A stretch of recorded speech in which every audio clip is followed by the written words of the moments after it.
Hidden deep within the woods, shrouded in darkness and lore, Westbrook High School stood as a relic of another time. Its decaying walls echoed with the laughter of generations long gone. However, it wasn't the dilapidated building that gave Westbrook its sinister reputation. It was the legend of Rebecca Craven. Rebecca was a quiet, introverted student who, according to the stories, disappeared under mysterious circumstances one stormy night in 1985. Despite extensive searches, her body was never found. Over the years, students reported hearing faint, eerie cries for help echoing through the empty hallways after dark. These whispers earned the chilling moniker, the Silent Scream. One night, a group of seniors, emboldened by youthful bravado and a few illicit beers, decided to stay overnight in the school to test the veracity of the legend.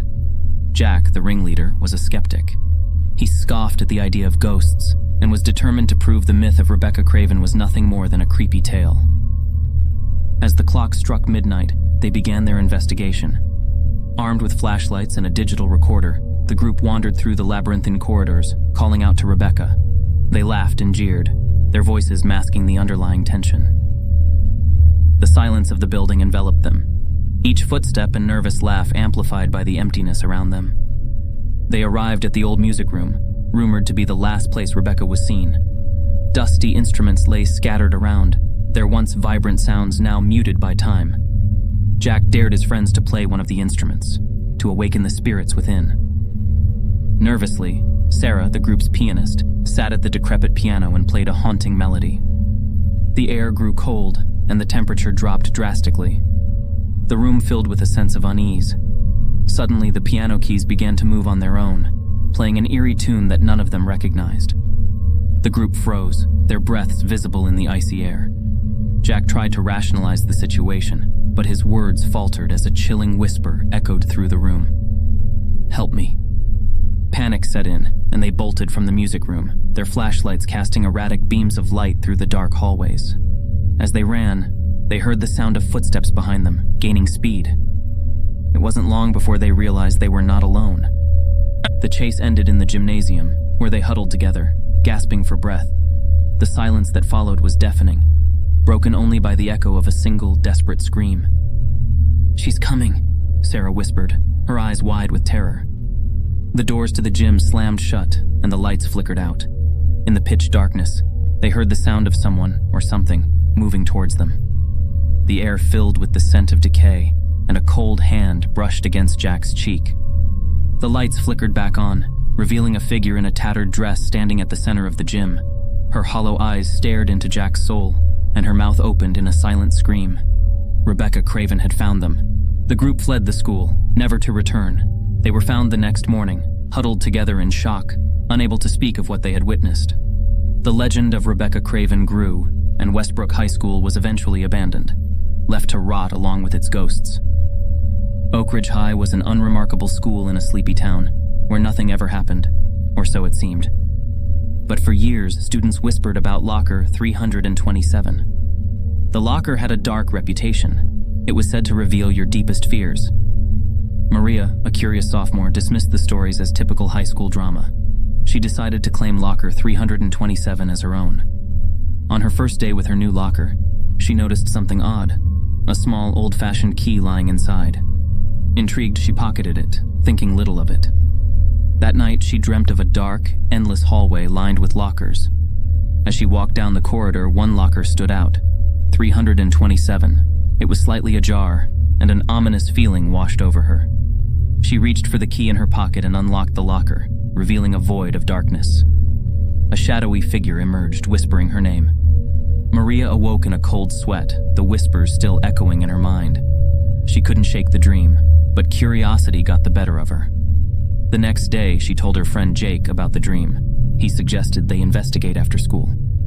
That afternoon, as the halls emptied, Maria and Jake approached locker 327. Maria inserted the key, and the locker door swung open. Inside was a note. "Your fear lies within." As they read the note, the locker began to vibrate, and a chilling breeze swept through the hallway. The lights flickered, and the walls around them seemed to close in. Shadows danced across the floor, taking the shape of grotesque, nightmarish figures. Jake's face turned pale, his eyes wide with terror. "Do you see that?" he stammered, pointing at a shadow that resembled a figure from his childhood nightmares. Maria's heart pounded as the shadows closed in. She tried to shut the locker, but it wouldn't budge. The figures grew more distinct, their whispering voices growing louder. One shadow reached out, its touch cold and invasive, filling her with an overwhelming sense of dread. Jake screamed and bolted down the hallway, leaving Maria alone with the shadows. She fought to close the locker door, her hands trembling. Finally, with a forceful push, the door slammed shut, and the shadows vanished. Maria collapsed against the locker, her breathing ragged. She never spoke of the incident again, and she avoided locker 327 for the rest of her time at Oak Ridge High. The legend of the locker grew, each new story more terrifying than the last. Evergreen High was a typical suburban school, but hidden in its basement was a room shrouded in mystery and fear, the Mirror Room. According to legend, if you entered the room alone and looked into the mirror at midnight, you would see your future. And it wasn't always pleasant. Samantha was a senior known for her adventurous spirit. She decided to test the legend, convinced it was nothing but a silly superstition. On a chilly October night, she snuck into the school, made her way to the basement, and found the infamous Mirror Room. The room was small and dark, with a large ornate mirror taking up one wall. The air was heavy, and the silence was almost palpable. Samantha set her watch for midnight and waited. As the seconds ticked away, a sense of unease crept over her. At the stroke of midnight, she stepped in front of the mirror. For a moment, nothing happened. Then the reflection in the mirror began to change. Her future self appeared, but what she saw was far from ordinary.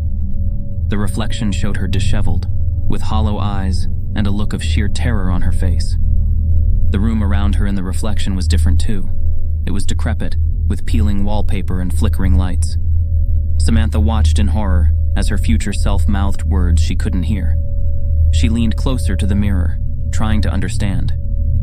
Suddenly, a pair of hands emerged from the mirror, grabbing her shoulders and pulling her in. The world around her twisted and warped as she was dragged into the reflection. She found herself in the decrepit version of the Mirror Room, the air thick with the smell of decay. Her future self stood before her, eyes filled with sorrow and fear. "You shouldn't have come here," she whispered. The room began to close in, and Samantha felt an overwhelming sense of dread. Shadows crept from the corners, whispering her name. Desperate to escape, Samantha ran towards the mirror, but her reflection didn't follow. Instead, it watched her with a look of pity.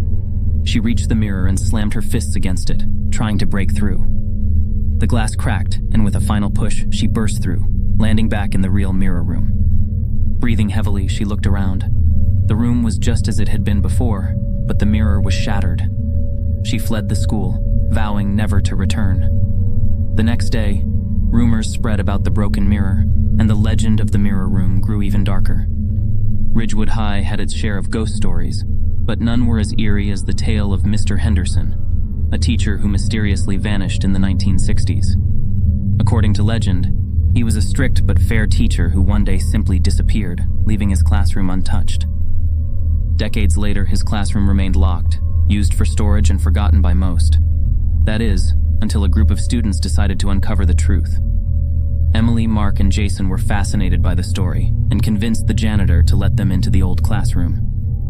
The room was a time capsule, with dusty desks and old textbooks scattered around. The air was thick with neglect, and an old chalkboard still bore Mr. Henderson's last lesson. Emily found an old leather-bound journal on the teacher's desk, its pages filled with neat, precise handwriting.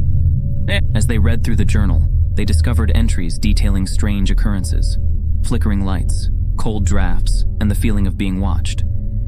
The final entry was unfinished, ending abruptly with a cryptic message. The shadows,